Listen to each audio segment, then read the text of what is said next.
Good afternoon, everyone. Thanks for joining us here. We have Seattle Kraken General Manager Ron Francis, as we will start some pre-expansion draft availability.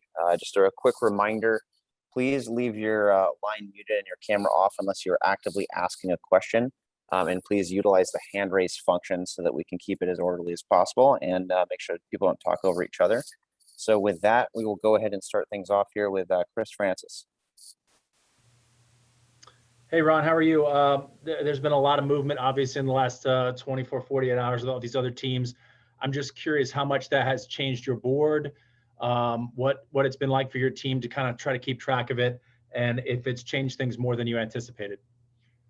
Yeah, no, Chris, I think, it's something we talked about going into this. The rules were the same, but they had 4 years to prepare. And, we talked about the fact that Vegas had nobody on the outside. We had Vegas on the outside that could affect things. So, we're expecting some changes in trades. And I'm not surprised some had happened to this point, but anxious to see the list tomorrow morning and see who's available and go from there. Darren Brown. Hey, Ron, do you think we should expect to see many trades announced by the Kraken in the coming days?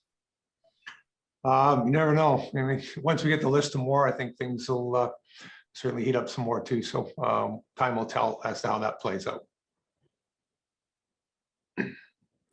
Tim Booth.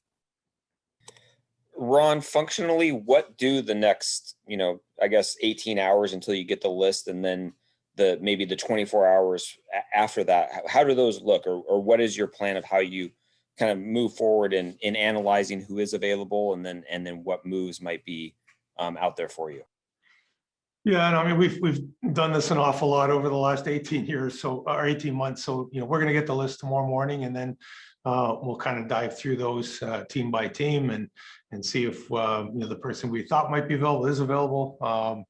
There may be guys that are UFAs or RFAs that are left unprotected. Then we have the right to talk to those guys, and if we want to make them our choice, we can try and get that done in the next 72 hours. So a lot of moving parts, but I think we've been preparing for this for a long time, and we're excited that it's finally here.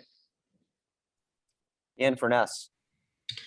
Hi, Ron. I'm just curious, an expansion draft board, what does it look like? Do you go team by team, or do you go overall league? How do you actually put that together in terms of ranking players, not knowing who's going to be available, obviously, until tomorrow? Yeah, no, I think our analytics department has done a heck of a job in working with us to make this whole process a lot easier with some of the things that they've developed. So, we have done this, hundreds of times leading up to this point. And, certainly when we get the list, we'll plug those in and go through that process, and the tools we have hopefully will make it a little bit easier for us. But until we get the list, we're sort of in limbo and waiting. Ryan Clark.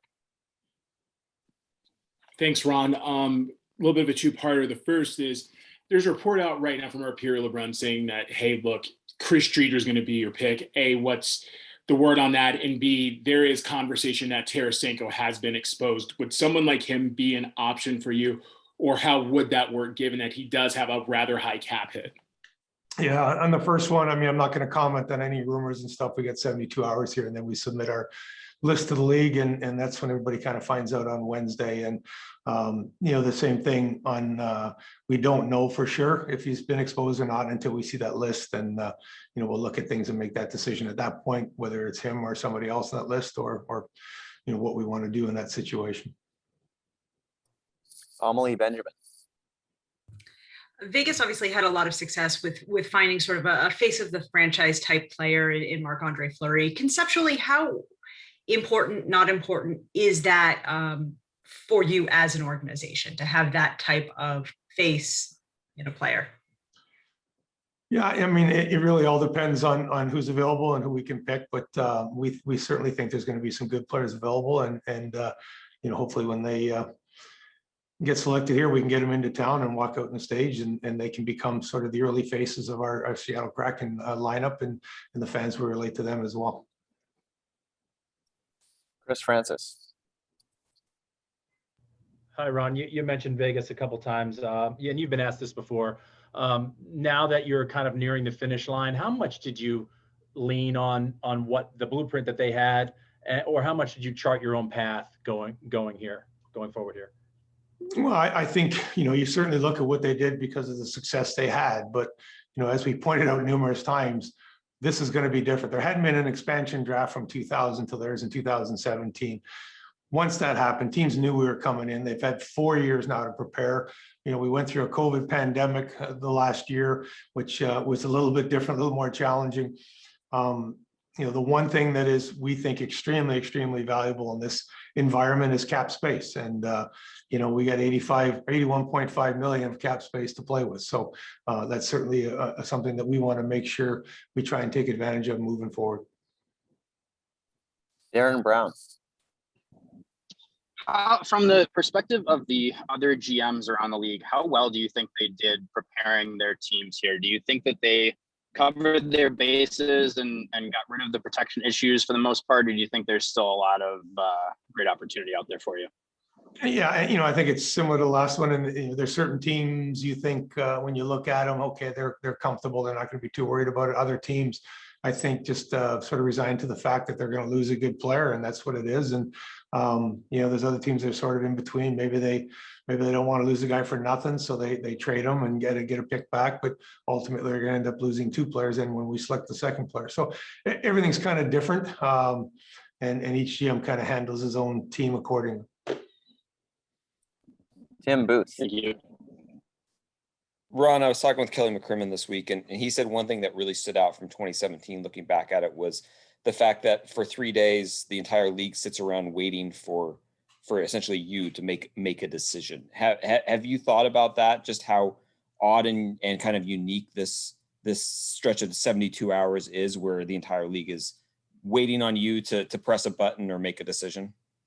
It's ironic, but I did have that same conversation with Kelly about 3-4 days ago, and he said the same thing. He said it was kind of crazy when they finally got the list. It was kind of surreal to know that everything in the hockey world was shut down, kind of waiting for those 72 hours to go by and what was going to take place at that point. So, this has been a long journey. Our people have worked extremely hard in some tough situations with COVID and having to watch certain things on video versus live, finally getting to watch some stuff live. The introduction of a taxi squad changed things dramatically, because normally the guys were either in the NHL or in the American League. And then you have guys that are sort of sitting in limbo in taxi squads. So it affects the caliber of play at the American League. It affects those guys that aren't getting to play as many hockey games. And ultimately it challenges us a little bit more in what we're doing. But our guys have worked extremely hard to get to this point, and I think everybody's just excited that tomorrow morning we're going to get these lists, and in 3 days we're going to announce our team. Ryan Clark.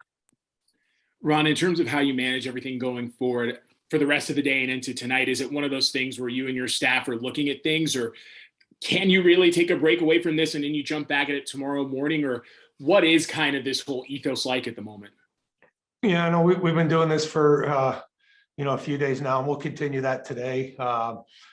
Certainly we're trying to pick up what we can from the media and see if there's certain things we know that maybe teams have done and stuff, and maybe that gives us a bit of a head start on tomorrow morning. But again, just sort of rehashing things, looking at how the trades change things and where we might go in those situations. But we will do some more work tonight before ahead of tomorrow morning. Ian Furness. Ron, it sounds like I think you mentioned your analytical staff maybe doing a mock draft or a number of mock drafts leading up to this.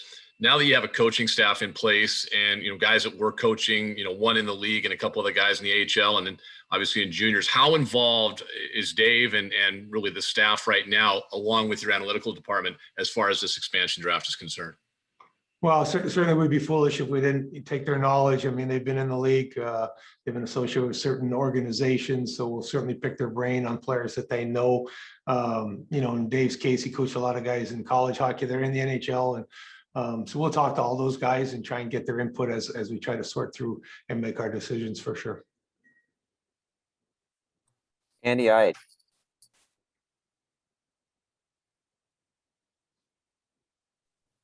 Andy, did you have a question? Saw the hand raised there. Can you hear me? Can you hear me now? There you go. Okay, sorry.